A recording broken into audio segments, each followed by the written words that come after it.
회개하라는 제목으로 말씀을 드리겠습니다. 최근에 가수 정모 씨의 성관계 동영상 유출 사건으로 인해서 나라가 발칵 뒤집혔죠. 지금도 뉴스를 검색해 보니까 현재 진행형이고 더 노골적이고 더 흉악한 죄목들이 밝혀지고 있습니다. 아마도 그는 저는 잘 모르겠지만 그리스도인은 아닌 것 같아요. 결혼 전에 다수의 여성과 난잡한 성관계를 가진 것을 보니까 그리스도인은 아닐 것이라고 생각을 합니다.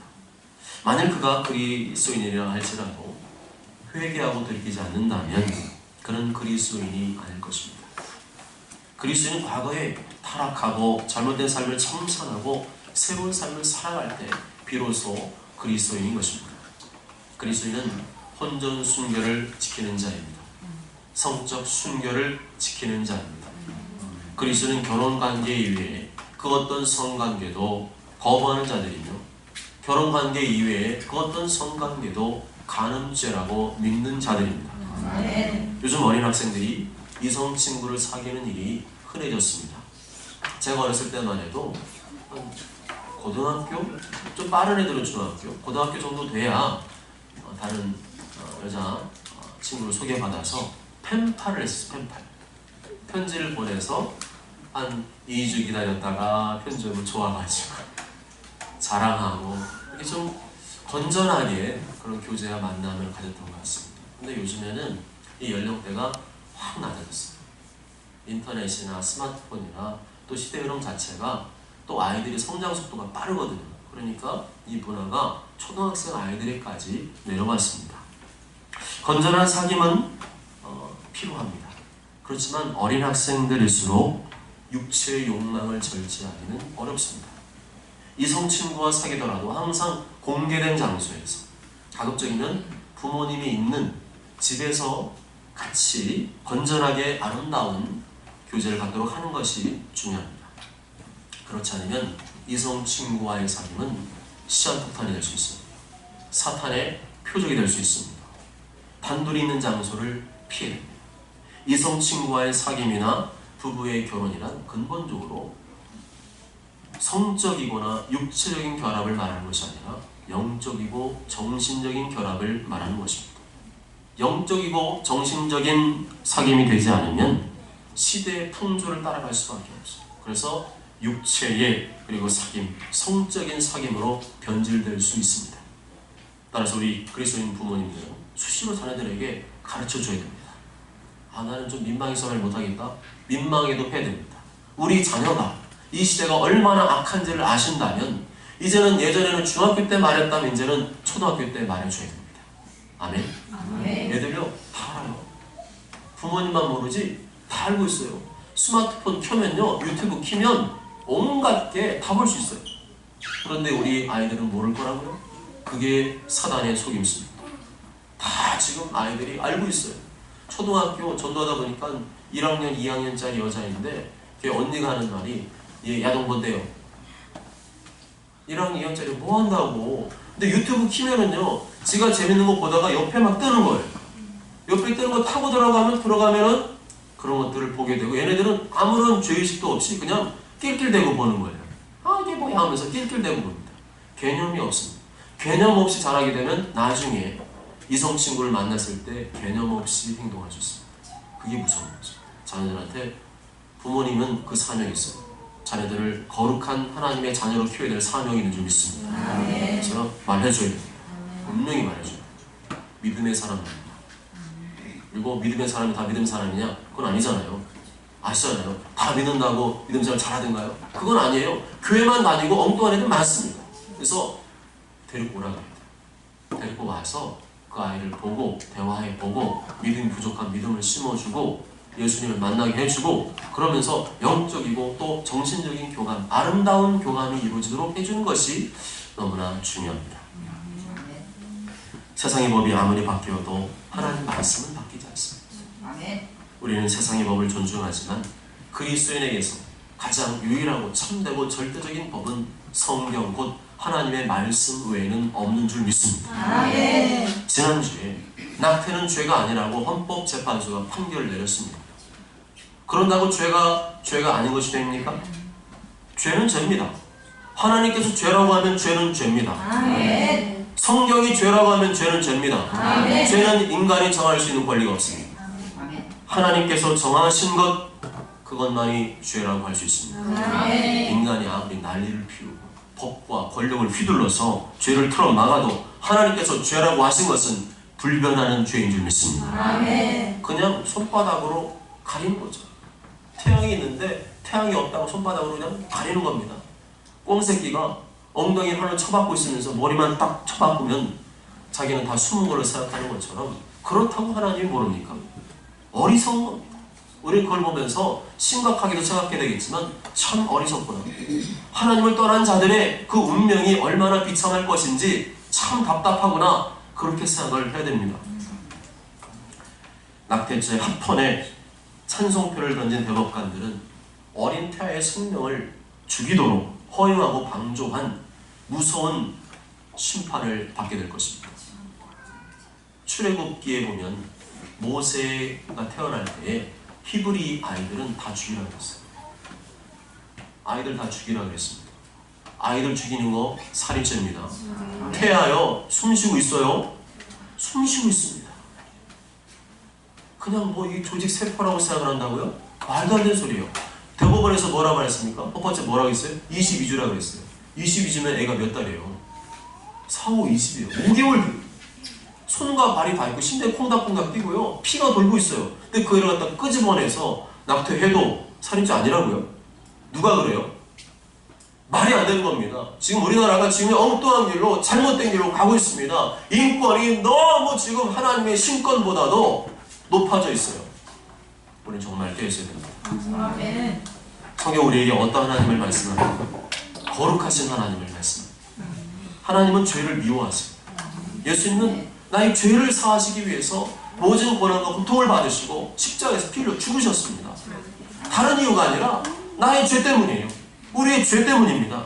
죄의 문제 해결되지 않으면 아무도 천국에 이를 수 없기 때문에 예수님께서 이 땅에 내려오셔서 인간들의 죄를 짊어지시고 십자가에서 고통당하시며 피 흘려 죽으셨습니다.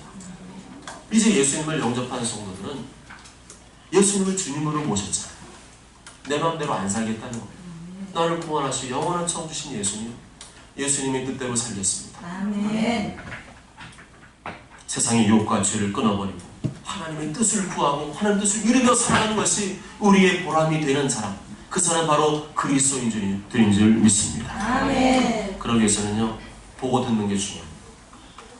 보고 듣는 게 신앙생활입니다. 스마트폰 줄여됩니다. 게임도 줄여됩니다. 드라마 줄여됩니다. 영화, 음악 줄여됩니다. 꼭 필요한 거는 보세요.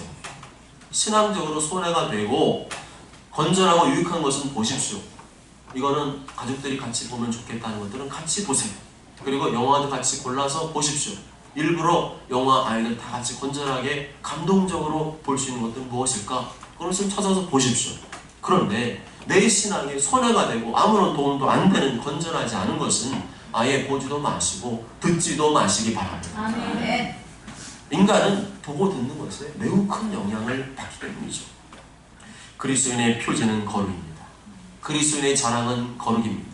그리스도인의 멋지다 할 때 그 멋지다는 말은 거룩입니다. 거룩하지 않은 그리스도인은 그리스도인이 아닙니다. 세상 사람들에게 뭘 기대하는 줄 아세요? 거룩하기를 원해요. 자기들은 자기 마음대로 살고 죄짓고 살고 타락하게 살아도 교회 다니는 사람들에서 뭘 하는 줄 아닙니까? 거룩하기를 원해요. 그래서 그리스도인의 가장 멋진 모습은 뭐냐? 거룩하고 경건한 삶을 살아가는 모습입니다. 옛날에 로마 시대 때 얼마나 타락한 줄 아세요? 엄청나게 타락했습니다. 그때 왕가 있잖아요. 왕가의 왕자들이 결혼할 때는 누구를 배우자로 며느리를 삼는 줄 아세요? 그리스도인. 너무나 여자들이 성적으로 난잡하고 더럽고 추악하기 때문에 거기서는 우리 왕가의 왕자를 결혼 못 시켰다. 그럼 누가 있는 것 같더니 그리스도인. 그리스도인들이 거룩하고 깨끗하고 진실되다는 거예요. 그런 며느리 들어봐야 산다는 거예요. 아멘. 아멘. 거룩하지 않은 그리스도인은 그리스도인이 아닙니다. 거룩한 그리스도인, 거룩을 추구하는 그리스도인만이 성경이 말하는 그리스도인입니다. 거룩을 추구하는 그리스도인은 죄를 미워합니다.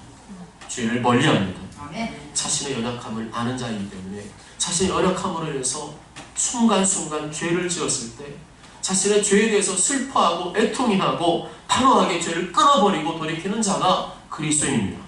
특히 성적인 죄, 성적인 타락은 우상 숭배와 버금가는 큰 죄악입니다. 소돔과 고모라 땅이 왜 멸망했습니까? 성적인 타락이 극에 달했어요. 성적인 타락이 극에 달한 증거가 뭡니까? 동성애가 만연했습니다. 동성애가 남녀노소 할 것 없이 할아버지 어린애 할 것 없이 전부 다 난잡한 동성애판이 벌어졌습니다. 그래서 천사를 보내서 그것을 롯만 끄집어내가지고 심판을 하셨던 겁니다. 성적 타락은 사탄의 가장 강력한 유혹의 수단입니다. 성적 타락을 극복하지 못하면 다른 죄도 쉽게 무너집니다. 한 가지 죄의 뚝이 터지면 다른 것은 동시에 터지게 되어 있습니다. 죄는 크든 작든 그리스도의 신앙과 영성을 파괴하는 무서운 사탄의 도구입니다. 따라서 저는 저에 대해서 절대로 타협하지 말아야 되고 악은 그 어떤 모양이라도 버려야 될 줄 믿습니다. 아멘. 요셉은 보디발의 아내가 매일마다 손질했어요. 청년이고 잘생기고 똑똑하고 하니까 맨날 요셉아 나랑 같이 자자. 아무도 없어. 다 집에 보내버렸어. 그랬을 때 어떻게 해요? 고함을 질러요. 당신은 그의 아내임이라. 그런즉 내가 어찌 이 큰 악을 행하여 하나님께 죄를 지으리까. 그랬더니 보디발이가 왜 그래 요셉. 한 번만 나랑 같이 친하게 지내자니까 옷을 확 붙잡았어요. 했더니 옷을 딱 확 벗어버려요.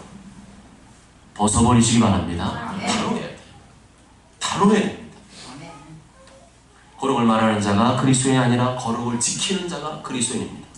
그리스도인은 그 어떤 성적 유혹이나 세상의 유혹이 찾아올지라도 그 자를 피하여 박차고 일어나는 사람, 그 사람이 거룩을 지키는 자인 줄 믿습니다. 아멘. 그리스도인은 타락한 시대의 문화와 풍조를 일부러 거절하는 자입니다. 그리스도인은 입으로 자신이 그리스도임을 증명하는 자가 아니라 자신의 행함과 삶으로 증명하는 자입니다. 나 예수님 믿어. 나 그리스도인이야. 근데 막 자기 마음대로 살아요. 그러면 세상 사람들이요 교회 안 다니려고 해요. 자기는 안 그래도 교회 다니는 사람들은 깨끗하고 진실하고 거룩하기를 바랍니다. 그런데 그리스도인이 입으로 난 그래도 구원받았어. 나 은혜로 구원받았어. 그러고 있으면요 전도 막으려고 작정한 거랑 똑같은 거예요. 내 가족이 내 이웃과 동료가 나의 그리스도인의 증명서가 될 줄 믿습니다. 아멘. 가수 정모 씨는 이런 성적인 타락, 마약에 빠졌을 뿐만 아니라 양심까지 마비되었더라고요. 단체 카톡방에 이런 글이 올라왔잖아요. 죄송한 척 하고 올게. 자기의 죄를 뉘지도 않고 인정하지도 않고 죄송하게 걸렸네. 그냥 죄송한 척 하고 올게. 이 말은 모든 국민들에게 큰 충격을 주었습니다. 죄는 인간의 양심을 마비시킵니다. 양심이 마비될수록 더 담대하게 죄를 짓게 됩니다. 그러나 하나님께서는 기회를 주십니다. 아무리 양심 마비된 심령이라 할지라도 그에게 하나님 말씀이 들어가면 마음에 찔림이 일어납니다. 양심이 살아납니다. 하나님 말씀은 좌우에 날선 검과 같기 때문입니다. 하나님 말씀은 살아있고 활력이 있어 좌우에 날선 어떤 검보다도 예리하여 혼과 영과 및 관절과 골수를 찔러 쪼개기까지 하며 그 마음과 생각을 판단하나니 그의 입에서 좌우에 날선 검이 나오고 예수님 입에서 뭐가 나와요? 검이 나오는데 이 검이 뭐예요? 말씀. 말씀이 확 죽은 사람 살리는 방법은 딱이 없어요. 말씀이 예리하게 확 강단에서요 자꾸 인간적인 소리하고 세상 흘러가는 얘기하고요 재미있게 해주잖아요. 그건 은혜 받은 거 아닙니다. 말씀의 검이 확 나와서 내 심령을 찌를 때 내 영혼이 찔림 받는 그 쾌감, 영적인 쾌감이 바로 하나님의 은혜가 임한 것인 줄 믿습니다. 아멘. 하나님 말씀은 우리 영혼을 수술하는 메스와 같습니다. 우리 영혼을 수술하시는 방법은 하나님의 말씀의 검이 예리하게 들어가는 방법밖에 없습니다. 아멘. 그런데 문제는 본인이 거부하면 못해요. 말씀도 인격이시고 예수님도 인격이시고 성령도 인격이시기 때문에 본인이 거부하고 안 들려 작정하면 못 들어갑니다. 오늘 본문에 나온 베드로의 설교에 양심이 찔린 사람, 마음에 찔린 사람이 나오고 있습니다. 누구일까요? 누가 마음에 찔렸을까요? 36절에 보면 너희가 십자가에 못 박은 이 예수, 십자가에 못 박은 사람들. 예수님에게 억울한 누명을 씌워서 십자가에서 죽인 사람입니다. 그리고 예수님 십자가에 못 박으라고 살인자 놓아주고 예수 십자가에 못 박아 죽이라고 말했던 사람입니다. 그리고 예수님 고난 받으시고 십자가에 달렸을 때 지나가면서 머리를 흔들며 조롱하고 모욕하고 십자가에 달리기 전에는 예수님 뺨을 때리고 주먹으로 때리고 침뱉 떴던 사람입니다. 그들은 양심이 마비된 자들이었습니다. 하나님의 아들을 죽이는 큰 죄를 짓고도 전혀 양심의 가책을 느끼지 않았습니다.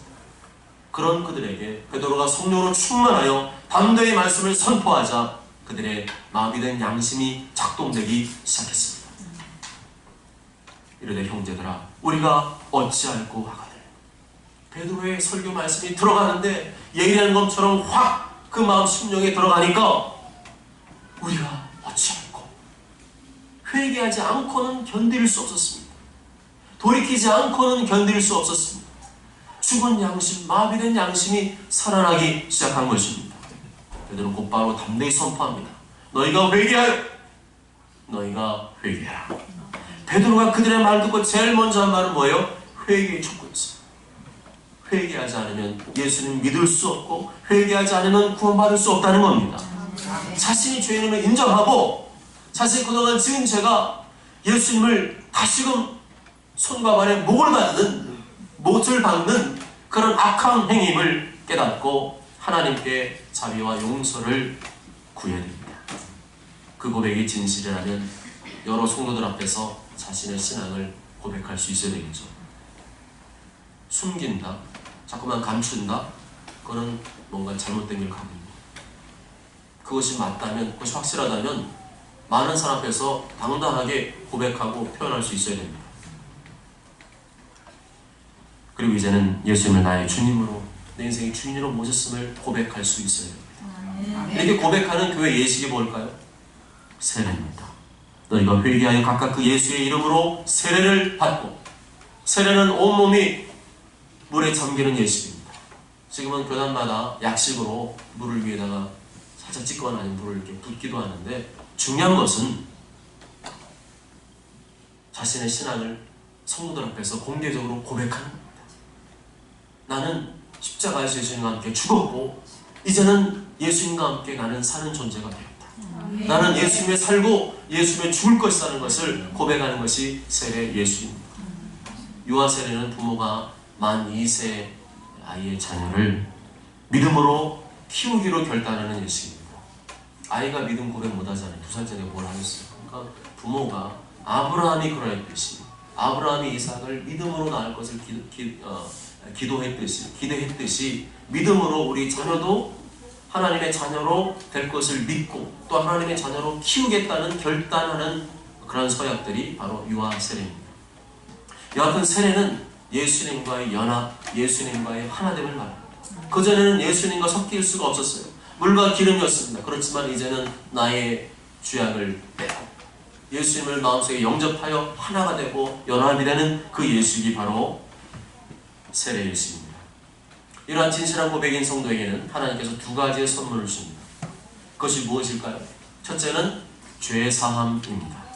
너희가 회개하여 각각 예수 그리스도로 세례를 받고 죄 사함을 받아라. 자신이 영원한 하나님의 진노를 받아서 비참한 멸망의 치유를 맞아야 될 죄인임을 고백하는 거예요. 그리고 회개할 때 하나님께서는 그동안의 모든 죄를 사하시고 용서해 주시는 죄 사함의 은총을 베풀어 주십니다. 하나님의 은혜는 쪼잔하지 않습니다. 구차하지 않습니다. 통큰 은혜입니다. 우리가 회개할 때 진심으로 마음에 찔려서 진심으로 우러나오는 회개를 하면 하나님께서는 그 어떤 죄라도 용서해 주십니다. 예수님께서는 사람을 죽인 흉악한 강도도 회개하고 자신의 영혼을 예수님께 부탁드렸을 때 그 자리에서 용서했음을 기억하십시오. 이르되 예수여 당신의 나라 임하실 때 나를 기억하소서 하니 예수께서 이르시되 진실로 내게 이르노니 오늘 네가 나와 함께 낙원에 있으리라. 로마서 5장 6절에 보면 죄가 더한 곳에 은혜가 넘친다는 말씀입니다. 이 말은 죄를 지으면 더 은혜가 넘친다는 말이 아니라 예수님 믿기 전에 죄를 많이 지은 사람, 세상 속에서 허우적대고 온갖 세상 것을 따라가고 정말 다른 사람보다도 더 흉악하고 못된 죄를 많이 저질렀던 사람이 예수님 만나는 순간 그냥 평범하게 죄 많이 안 짓고 살았던 사람보다 훨씬 더 그 은혜와 사랑이 크게 다가온다는 겁니다. 그래서 막달라 마리아가 몸을 파는 처녀였지만 그가 예수님 만난 다음에 다른 사람과 비교할 수 없는 그 은혜를 느끼면서 주님 앞에 자신의 모든 것을 헌신한 것을 볼 수가 있습니다. 이렇게 많은 죄를 지은 사람일수록 예수님 믿고 죄 사함을 주어 받게 되면 그 누구보다 큰 구원의 기쁨과 감격을 누리게 됩니다. 그래서 우리가 모습 볼 때는 저 사람은 질이 안 좋아, 저 사람은 질이 나빠 판단하지 마시고 그 사람이 예수님 만나면 나보다 더 큰 은혜와 사랑을 받게 될 줄 믿습니다. 아멘. 예수님도 말씀하셨죠. 이러므로 내가 네게 말하노니 그의 많은 죄가 사하였도다. 죄가 많은 사람이라. 누가 봐도 죄가 많은 사람이었습니다. 그런데 이는 그의 사랑함이 많음이라. 사함을 받은 일이 적은 자는 적기에 사랑합니다. 많은 죄를 가진 사람이 예수님 만나면 다른 사람보다 더 통곡하면서 회개하면서 주님을 뜨겁게 만나게 됩니다. 이러한 우리에게 죄사함 베푸시는 이유는 죄사함의 감격과 기쁨을 누리게 하시기 위함입니다. 예수님 믿을 때뿐만 아니라 예수님 믿고 난 후에도 우리는 여전히 죄성이 남아있기 때문에 우리는 죽을 때까지 죄사함의 기쁨과 특권을 누릴 수 있습니다. 그리스도인의 가장 특권이 뭡니까? 죄사함의 특권입니다. 예수님 믿을 때뿐만 아니라 날마다 우리가 짓는 수많은 죄악들 앞에서 주 앞에 나아가면 주님께서 그 죄를 용서해 주시는 그 죄사함의 기쁨과 특권, 그것은 그리스도인만이 누릴 수 있는 특권입니다. 그렇지만 이 기쁨은 아무나 누릴 수 없죠. 주일마다 예배 참석해서 형식적으로 회개하는 사람 누리지 못합니다. 날마다 자신의 죄를 돌아보며 진심으로 뉘우치고 회개하는 사람만이 이 죄사함의 기쁨과 감격을 누릴 수 있습니다. 형식적인 회개, 말 그대로 형식이에요. 죄사함 받을 것 기대하지 말아야 됩니다. 형식적인 회개는 죄사함의 은총도 누리게 하지 못할 뿐만 아니라 오히려 하나님 앞에서 또 다른 죄를 짓게 합니다. 형식적인 회개는 마음에는 하나도 없으면서 입만 번지르르한 겁니다. 겉만 번지르르한 회개, 가식적이고 이중적인 회개입니다. 형식적인 회개는 어떤 회개일까요? 하나님 용서도 안 했어. 너 이 마음 중심 보니까 아닌데? 그런데 자기 회개했다는 거예요. 그럼 자기는 회개해서 용서 받았다는 거예요. 아닙니다. 예수님은, 하나님은 우리의 마음과 중심을 살피신 줄 믿습니다. 그렇지 않으면요, 스스로 나 회개했으니까 용서받았어, 스스로 면죄부주고요, 자기 마음대로 자기 만족적인 회개로 변해질 수가 있습니다. 그냥 입으로만 나 회개했으니까 용서하실 거예요. 회개하실까요? 마음이 없잖아요. 애통하는 마음 없죠. 통회하는 마음 없죠. 진실 어린 회개의 마음 없죠. 하나님 걸 용서해 주실까요? 안 해주세요. 안 해주셔야 맞는 거예요. 형식적이고 피상적인 회개는 내 영혼에 아무런 도움이 되지 않을 뿐더러 그 회개 자체가 거짓입니다. 하나님 앞에 형식적인 회개할수록 무슨 죄를 짓는 거예요? 거짓의 죄를 짓고 있는 것입니다. 그런 사람은 회개함을 할수록 이상하게도 더욱 담대하게 죄를 짓습니다. 죄 짓고 회개하면 되지 뭐. 죄 짓고 회개하면 되지 뭐. 에이, 하나님 아시잖아. 죄 짓고 회개하면 되지 뭐. 이런 소리를 하게 됩니다. 그 정도가 되었다면 이미 양심이 마비된 겁니다. 사탄의 화인 맞은 겁니다. 하나님의 관계가 끊어졌다고 볼 수 있습니다. 그러면 우리는 오늘 본문에 나오는 이들의 회개를 본받아야 됩니다. 마음에 찔려, 양심에 찔려, 속에서 찔려 나의 죄를 회개하지 않고는 도저히 견딜 수 없는 그 회개를 해야 됩니다. 그렇지 않은 회개는 위선적인 회개이고 바리새인 같은 회개이고 회칠한 무덤의 회개입니다. 그렇게 회개하는 자에게 하나님께서는 죄사함의 은총을 베풀지 않으시고 더 완고하고 황팍한 심령이 되도록 내버려 두실 것입니다. 로마서 7장 28절에 또한 그들이 마음에 하나님 두기를 싫어하며 하나님께서 그들을 그 상실한 마음대로 내버려 두사. 그렇지만 하나님 앞에서 자신의 마음과 양심이 찔려 통에 자복하는 마음으로 회개할 때 하나님께서는 선물을 베풀어 주십니다. 죄사함의 은총을 베풀어 주시고 또 다른 선물을 주시는데 그 선물은 바로 성령님이십니다. 너희가 회개하여 각각 예수 그리스도로 세례를 받고 죄사함 받으라. 그러면 성령의 선물을 받으리. 성령 받고 성령 충만 받을 수 있는 원리가 나오고 있습니다. 그것은 회개. 예수님 처음 믿을 때 고백하는 회개뿐만 아니라 예수님 믿고 난 후로 짓는 죄에 대한 회개도 다 포함됩니다. 회개하지 않는 사람, 회개하더라도 가식적으로 회개하는 사람, 성령이 임하시지 않습니다. 성령이 마음이 가난한 사람, 애통하고 자신의 죄에 대해서 통회하는 사람, 슬퍼하는 사람, 다른 사람이 지은 죄도 마치 자기가 지은 것처럼 끌어안고 주 앞에 나가 눈물을 흘리며 회개하는 사람, 그런 사람과 함께 하십니다. 그래서 회개가 안 되는 사람 속에는 성령님이 역사하지 않습니다. 성령님이 역사하지 않기 때문에 신앙생활이 형식적이고 가식적이고 진지함도 없고 뜨거움도 없고 열정도 없고 썰렁썰렁 몸만 왔다 갔다 하는 겁니다. 그것은 신앙생활을 하고 있는 것 같지만 신앙생활을 하고 있는 게 아닙니다. 신앙생활을 포기한 거나 마찬가지입니다. 신앙생활을 포기했다는 것은 스스로 주님 주신 그 구원을 포기한 것과 마찬가지입니다. 그렇습니다. 내가 죄를 지을 때마다 나의 죄를 사하시기 위해 십자가에 달려 죽으신 예수님의 손과 발에 못을 받고 있다는 통렬하고 애통하는 회개가 있어야 되고요. 마음과 생각으로든 입술이든 눈이든 귀로든 우리의 삶과 행위로든 지는 모든 죄에 대해 즉시 철저하게 회개하는 길만이 성령님이 계속해서 지속적으로 나와 함께하는 길인 줄 믿습니다. 이것이 없으면 올바른 신앙 불가능합니다. 성령님이 함께 하지 않는 신앙생활, 머리로만 하는 신앙생활, 신앙생활 아닙니다. 신앙생활은 내 속에서부터, 내 마음으로부터, 내 양심으로부터 하는 것인 줄 믿습니다. 마음에 찔려 진심으로 회개하는 자에게 하나님께 죄사함의 은총을 주시고 마음의 유쾌함과 상쾌함을 주시고 또한 그 심령에 성령을 하나님의 선물로 주십니다. 그리고 그 약속은 누구에게도 차별이 없습니다.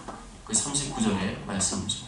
39절 다 함께 읽습니다. 시작. 이 약속은 너희와 너희 자녀와 내 사람 주 우리 하나님이 얼마든지 부르시는 자들에게 하신 것이라 하고.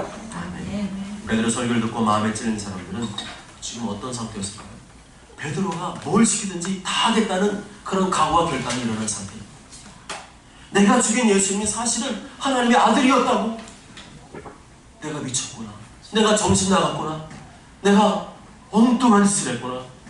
이제 이걸 깨달았으니 얼마나 그 마음에 애통함과 통회함이 일어났으며 어떻게 하면 이 은혜를 갚을 수 있을까 하는 생각이 일어나지 않았겠습니까?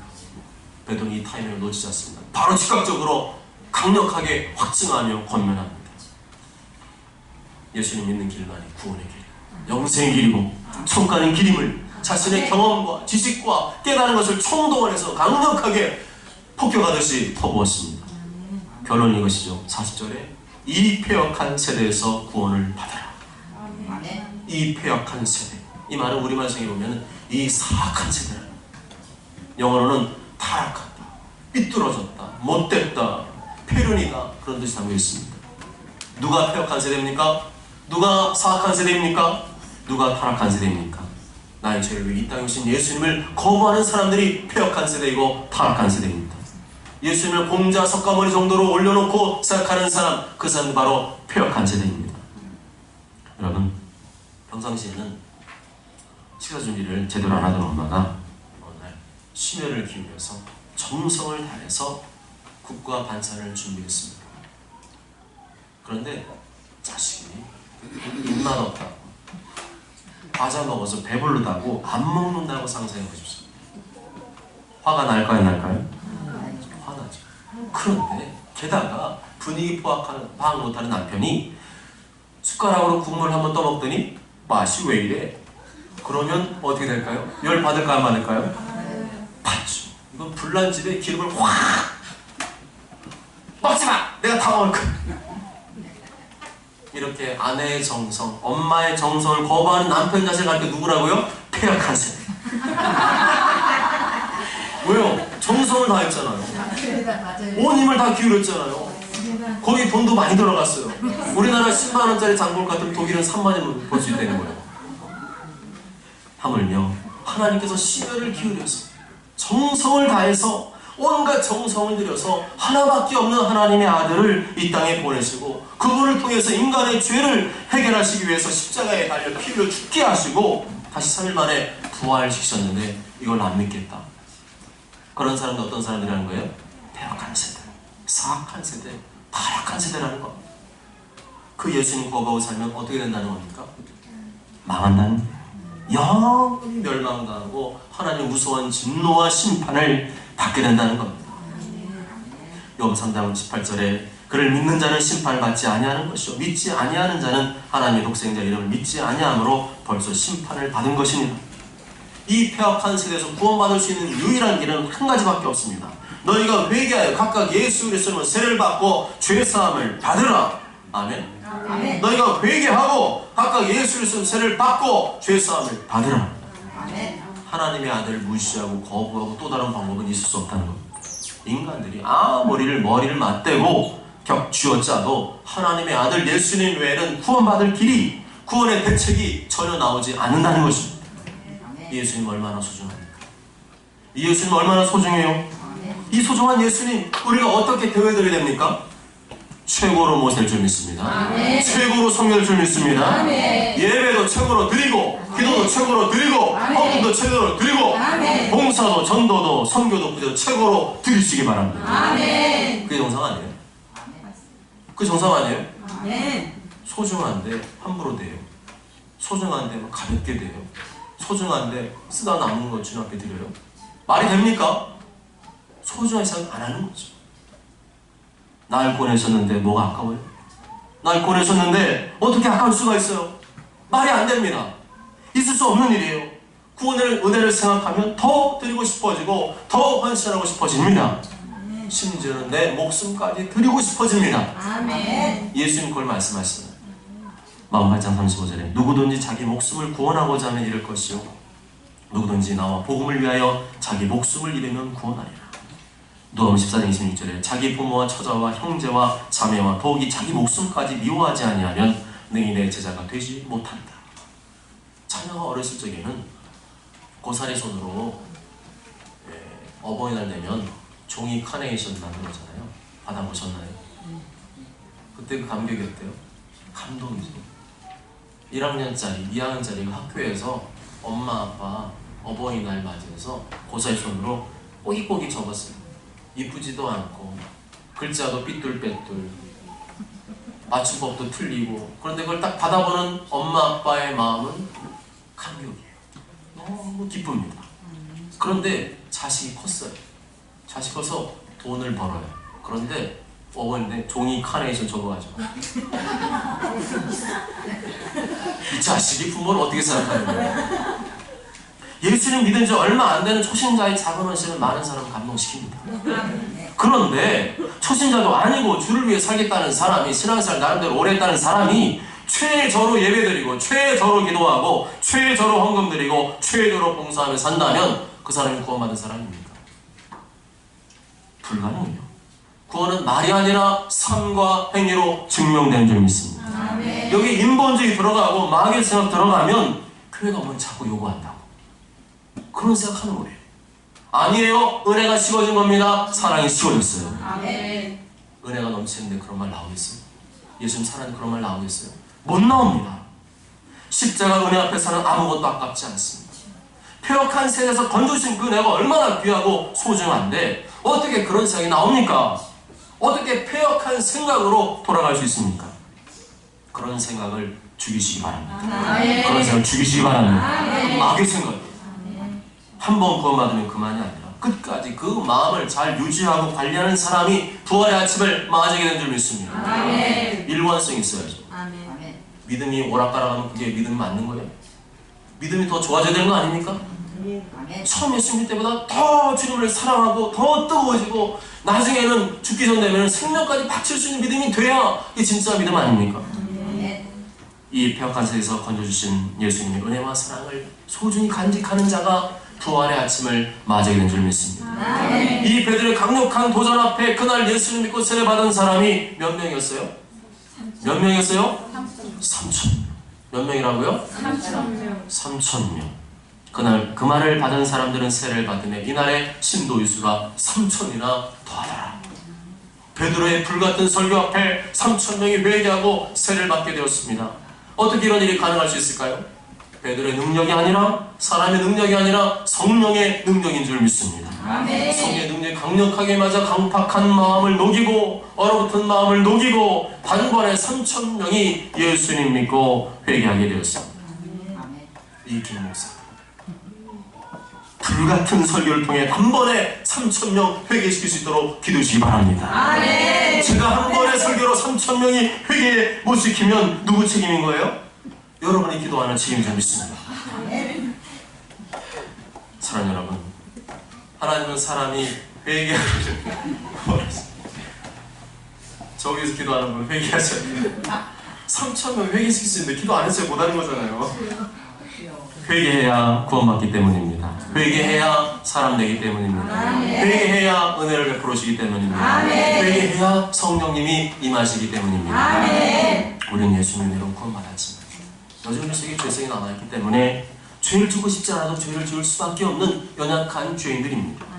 그래서 회개가 없으면 분명히 죄를 안 짓고 산 사람 없는데 회개 안 한다? 그 회개가 없다? 그 사람은 죽은 사람이에요. 우린 회개하면서 성화되고 죽을 때까지 성화되면서 천국에 가는 줄 믿습니다. 아멘. 그렇지만 회개를 하더라도 형식적으로 하면 안 돼요. 또 다른 가식의 죄를 짓는 것입니다. 우리가 마음으로 통회하며 진실된 마음으로 회개할 때 하나님께서는 죄사함의 은총을 베푸는 줄 믿습니다. 성령을 선물로 주신 줄 믿습니다. 오죽저런 모두가 회개를 통하여 이 폐역한 세대에서 구원받으시고 죄사함의 은총과 성령의 선물을 받으심으로 날마다 의욕적으로 열정적으로 신바람 나게 적극적으로 하나님의 뜻을 이루며 살게 되시길 주님의 이름으로 축복합니다. 아멘.